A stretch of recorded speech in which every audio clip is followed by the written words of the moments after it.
Samsung has a whole host of settings and features to make your phone better. Today, we're going to look at 5 advanced features to get you started.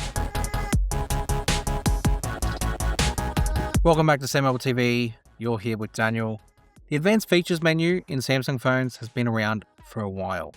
Well, not so much a while. They used to be scattered all over the phone, but then Samsung made this menu to consolidate a lot of them into an easy to find place to make it simple to understand. So I'm going to break down 5 of them that are in here that I think are fun to use and can potentially enhance your overall experience. Starting with Labs. Labs used to have a lot more. A lot of the features that Samsung introduced end up starting here, and then once they go well in here, they graduate out into the full version of One UI. It might look light on feature set when you go in here at the moment, but it doesn't mean it's light on function, or at least light on usefulness, because there's some stuff in here that are really useful. First one, multi-window for all apps. This is a toggle I just recommend having on at all times.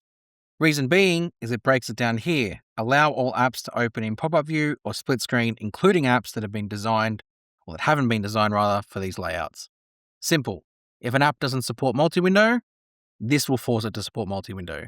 There used to be a lot of apps that never supported it, things like Instagram, but this toggle forces the apps to work. So that means anytime you want to launch an app into that multi-window, it will work no matter what. Second one that is in here is dark mode apps. And again, there's only 2 things in here at the moment, but sometimes as you introduce apps, it populates with more toggles. But for example, apps will always use dark mode even when your phone is set to light mode. So right now, the phone is in light mode, but YouTube is set to dark mode.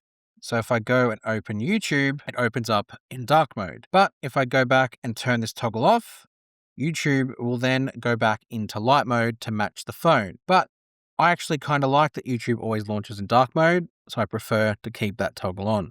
So that's just one of the things in Labs that I think is worth it. Going out of Labs and go back into the advanced features menu, the next place we're going to go to is video brightness. Again, another one I advocate for turning on all the time, because what this does is it temporarily will increase the screen brightness and make colors more vibrant when you watch videos.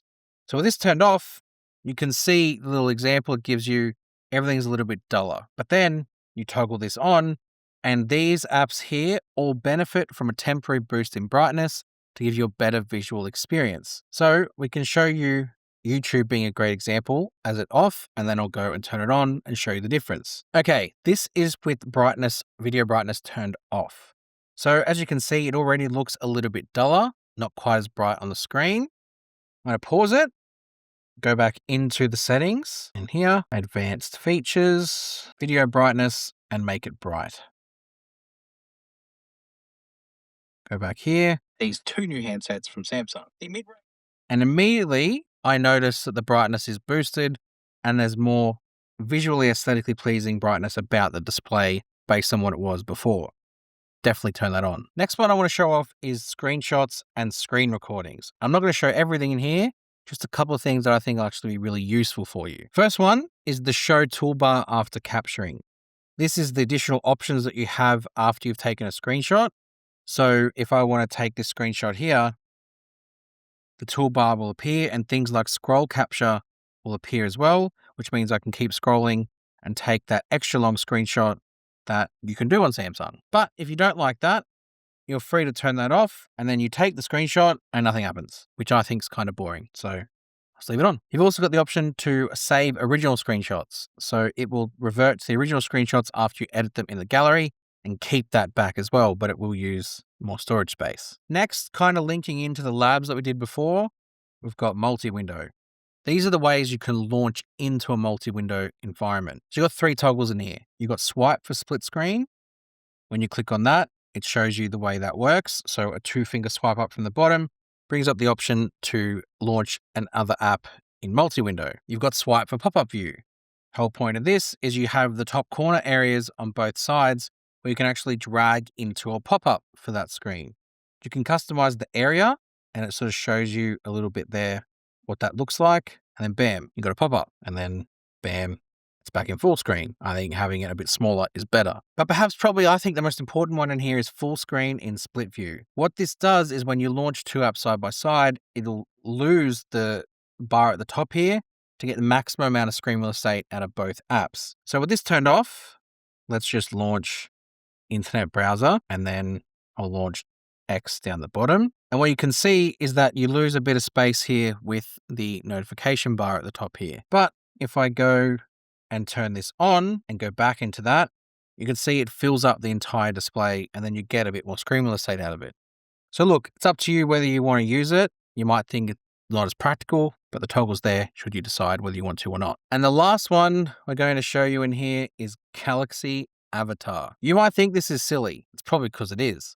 But the whole point of this is that you can create an avatar of yourself, and then you have the option to use it in a lot of different scenarios, like whether that be profile pictures and cards, you can create a video, or even a watch face featuring your avatars.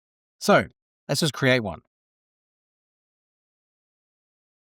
I'll pick the style that I'm looking for. There we go. That looks like me. Or I can create one from an image. So let me see what I've got here of myself, if anything is good enough for that. There we go. I have one of myself with a hat on. Let's hit done next. Okay, I definitely have hair, so there's still a little bit there. You can customize the look and the style of your clothes, and you can even make your own outfits here, which seems pretty cool. I'm not going to go into depths of that. I like plain white shirt and jeans and black shoes. That's my style anyway. So I'm just going to hit save with that, and that's going to be my avatar. Now you can create avatar stickers, so you can see the options that you've got there.